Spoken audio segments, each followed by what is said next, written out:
오늘 말씀은 행하라 그러면 살리라, 행하라 그러면 살리라 하는 말씀으로 나누겠습니다. 하루는 어떤 율법교사가 예수님을 시험하려고 물었습니다. 내가 무엇을 하여야 영생을 얻을 수 있습니까? 하고 물었더니 예수님께서는 다시 되묻습니다. 율법에 무엇라고 기록되었으며 내가 어떻게 읽었느냐? 하고 다시 되물었죠. 율법교사는 자신이 배운 대로 이렇게 얘기합니다. 내 마음을 다하며 목숨을 다하며 힘을 다하며 뜻을 다하여 주 너의 하나님을 사랑하고 또한 내 이웃을 내가 내 자신같이 사랑하라 하였나이다 하고 고백을 합니다. 예수님은 율법교사에게 그의 대답이 옳다고 하시면서 그의 고백대로 행하라 그러면 살리라 하고 답을 해주셨습니다. 그런데 그 사람이 자기를 옳게 보이려고 예수님에게 다시 묻죠. 그러면 내 이웃이 누구입니까? 하고 다시 물었습니다. 그러면서 예수님은 그 말씀 끝에 우리가 잘 알고 있는 사마리아인에 대해서 이야기를 해주십니다. 어떤 사람이 예루살렘에서 여리고로 내려가게 되었습니다. 여리고로 내려가다가 강도를 만나게 되었죠. 근데 그 강도들이 그 사람의 옷을 벗기고 얼마나 두들겨 팼던지 거의 죽게 생겼습니다. 그 버려두고 가버립니다. 그때 마침 제사장 한 명이 그 길로 내려가다가 거의 죽어가는 그 사람을 보게 되죠. 그냥 도와준 것이 아니라 그냥 피해서 지나갑니다. 그래도 제사장이면 지금 이 시대에는 종교 지도자나 우리가 흔히 말하는 목사, 전도사 이렇게 되겠죠. 그런데도 그냥 지나치고 지나갑니다. 굉장히 욕먹을 짓이죠. 조금 있다가 또 레위인이 지나갑니다. 이 레위인은 예배를 돕는 자입니다. 이 또한 앞에서 일을 하는 사람이죠. 그도 보고 그냥 지나칩니다. 그래도 하나님 앞에 제일 앞장서서 일을 하는 사람인데도 이들이 외면하고 돌아갔습니다. 무슨 이유인지는 모르겠지만 그들이 피해갑니다. 좀 너무한 것 같다는 생각이 들기도 합니다. 그리고 그 다음에는 사마리아 사람이 지나가게 되는데 이 사람은 여행 중에 지나가다가 그를 발견하게 되었고 또 불쌍하게 여겼습니다. 가까이 가서 봤더니 너무 상처가 심해요. 자신이 가지고 있던 기름과 포도주를 통해 상처를 발라주고 치료해줍니다. 그리고 자신의 짐승에 태워서 주막으로 데려가서 돌봐줍니다. 그뿐만 아니라 이튿날 주막 주인에게 2데나리온을 주면서 이 사람을 잘 돌봐주십시오 하고 부탁을 합니다. 혹여나 비용이 더 들면 내가 돌아올 때에 그 비용을 갚겠습니다 하고 이야기를 합니다. 예수님은 이 비유의 말씀을 하시고 다시 율법교사에게 물었습니다. 네 생각에 이 세 사람 중에 누가 강도 만나는 자의 이웃이 되겠느냐 하고 물었더니 자비를 베푸는 자니이다 하고 고백을 합니다. 예수님 말씀하시죠. 가서 너도 이와 같이 하라 하고 말씀을 하십니다. 우리가 인생을 살다 보면 참 여러 가지 일들이 있습니다. 도와줄 때도 있고 도움을 받을 때도 있고 때로는 그냥 지나칠 때도 있습니다.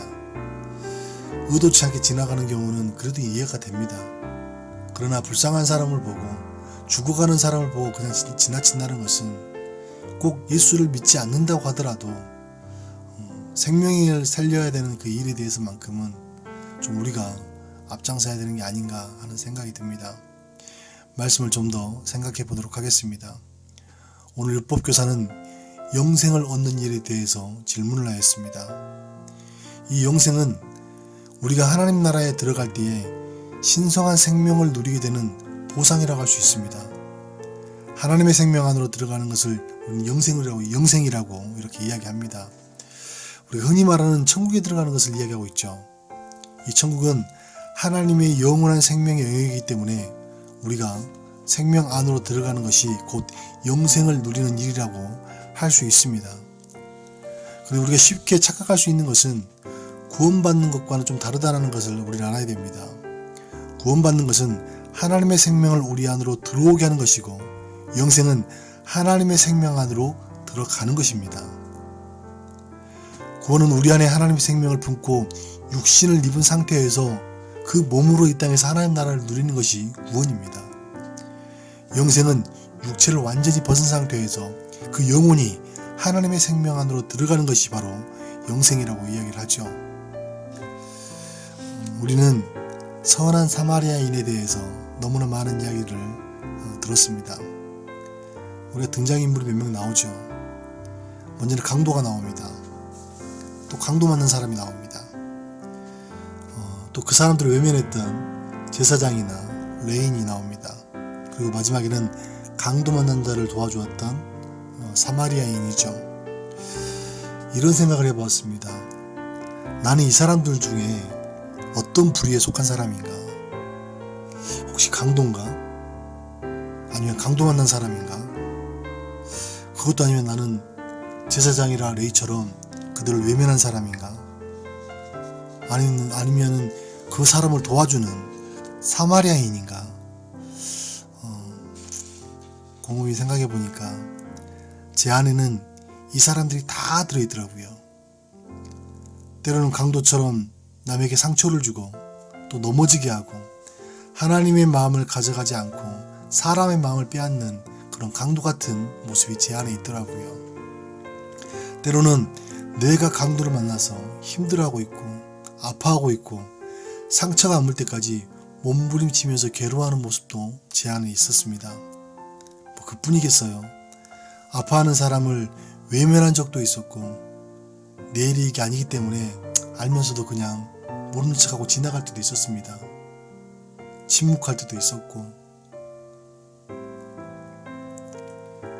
물론 사마리아인처럼 섬길 때도 있었고 불쌍한 마음으로 바라볼 때도 있었습니다. 우리가 가지고 있는 이 마음들 상황에 따라서 모양에 따라서 사람에 따라서 많이 달라지는 경우가 우리 안에 있더라고요. 이러한 마음들은 우리 안에 있기 때문에 그러나 영생을 얻는 사람이라면 우리가 영생을 가지고 있는 품고 있는 사람이라면 하나님의 생명을 받아들이고 또한 영원한 생명 안으로 들어갈 수 있는 사람이라면 사마리아인처럼 불쌍히 여기는 마음 생명을 돌볼 줄 알고 섬김으로 살아갈 줄 그런 아는 사람이 되어야 된다고 말합니다. 그래야지만이 우리가 살 것이다 하고 예수님께서는 말씀하고 계시죠. 여기는 너무나 큰 비밀이 숨어 있습니다. 인생을 살다 보면 강도 만난 상처가 누구에게나 있습니다. 배신당하고 좌절당한 일들, 억울함 때문에 몸부림치는 일들, 또 모함을 당해서 비참해지는 일들이 한 번씩은 겪을 수 있습니다. 그때 얼마나 상처가 큽니까? 그런데 자기와 똑같은 사람, 자기처럼 그렇게 상처받는 사람, 그런 상처받는 사람이 우리 앞에 나타나면 우리는 어떻게 할까요? 많이 들어주죠. 위로도 해주고 좌절당한 그 마음을 달래주기도 합니다. 그렇게 했더니 그 사람이 고마워하고 큰 짐을 내려놓은 것처럼 좋아합니다. 또 우리는 그 모습을 본 우리는 상대방의 회복을 통해서 자기 자신이 회복됨을 발견할 수 있게 되죠. 내가 살게 되는 거죠. 이게 바로 예수님께서 우리에게 알려주신 영생에 대한 비밀입니다. 내가 살려고 발버둥치지 말고 하나님의 사랑과 그리고 이웃 사랑이 너를 살릴 것이다 하고 말씀하고 계시는 거죠. 이거는 단순히 섬김에 대한 수준을 넘어 우리가 그리스도로 살아가는 삶을 이야기하고 있습니다. 예수님은 하나님의 전부를 품고 육체로 이 땅에 오셨습니다. 죄의 표상이라고 할 수 있는 그런 불편한 육체를 입고 이 땅에 오셨습니다. 그런데 그 속에는 하나님의 마음의 표현이 있었고 하나님의 사랑이 있었습니다. 그래서 예수님이 가는 곳마다 하나님의 마음을 표현했고 하나님의 사랑을 나누었고 긍휼을 베풀어줬고 불쌍한 사람들을 보듬어 주었습니다. 예수님은 하나님의 신성으로 사셨던 분입니다. 그리고 예수님은 부활생명으로 다시 우리에게 들어오셨죠. 우리 안에 오실 때에 우리에게 마음의 변화가 생겼습니다. 갑자기 잘 모르는데 영혼을 사랑하는 마음이 생겼어요. 도와주고 싶은 마음이 막 불붙듯 일어납니다. 자신이 만났던 그런 예수님을 남들에게 전하고 싶은 마음이 막 계속 불붙듯 올라와요. 이렇게 주님께서 감동 주신 대로 행하였더니 나를 만났던 사람들이 변화가 일어나고 회복이 일어나고 복음을 받아들이고 그리스도의 생명으로 살아가는 모습을 보니까 받았던 기쁨보다 전한 기쁨이 훨씬 더 큰 사랑임을 우리는 경험하게 되었습니다. 하나님의 사랑과 이웃사랑이, 이 사랑이 저와 여러분에게 많아지기를 원합니다. 그 다음 우리가 주의 깊게 생각해 보아야 될 것이 있습니다. 누가 우리의 이웃이냐라는 겁니다. 이스라엘이 생각하는 이웃은 자신의 동족교회에는 사랑의 대상이 아니었습니다. 이방인을 싫어했고 사람 취급하지 않았습니다. 민족적 차별도 심했습니다. 사마리아인들을 부정하게 여겼고 그들의 땅을 지나가지도 않았습니다. 또 신분에 대한 차별도 심했습니다. 같은 유대인이라고 할지라도 그들은 죄인이라고 생각하면 멀리했고 아픈 사람들을 부정하다고 가까이 하지 않았습니다. 그뿐만 아닙니다. 남자와 여자에 대한 차별도 심각했습니다. 남자는 다 죽게 세워주는 것 같지만 여자와 어린아이들은 늘 소외되고 약자였기 때문에 그들을 많이 외면했습니다. 율법교사는 첫 번째도 두 번째도 사랑이라고 말을 하였지만 자신의 종파나 가족에게는 사랑하는 모습이 보이질 않습니다. 우리의 이웃이 누구일까요? 여러분의 이웃은 누구입니까? 강도 만난 사람은 거의 죽었다고 말하고 있습니다. 그만큼 많이 맞았고 고통스럽고 절망과 좌절에 빠진 그런 상태에 놓여있는 사람이었습니다. 제사장과 레위가 도와주기는커녕 그냥 지나갈 때 그 모습을 보고 있었던 강도 만난 사람은 이젠 나에게 살 희망이 없구나, 이러다 죽겠구나 하는 마음이 들었을 겁니다. 그때 나타난 사마리아인은 이 강도 만난 자에게 구원의 손길이었습니다. 이 사람이 도와주러 올 때 이제 살 수 있겠구나. 유대인들이 그토록 싫어하는 사마리아인이라고 할지라도 그에게는 생명의 은인이었고 감사할 일이었죠. 이제 그 강도 만난 자는 절망에서 희망으로 바뀌었습니다. 너무나 감사했고 그 은혜를 잊지 못할 것입니다. 예수님이 이웃해 주셨습니다.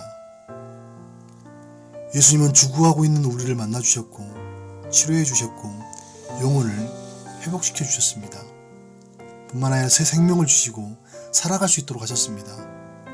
우리는 큰 은혜를 입었고 얽매임에서 자유하게 되었습니다.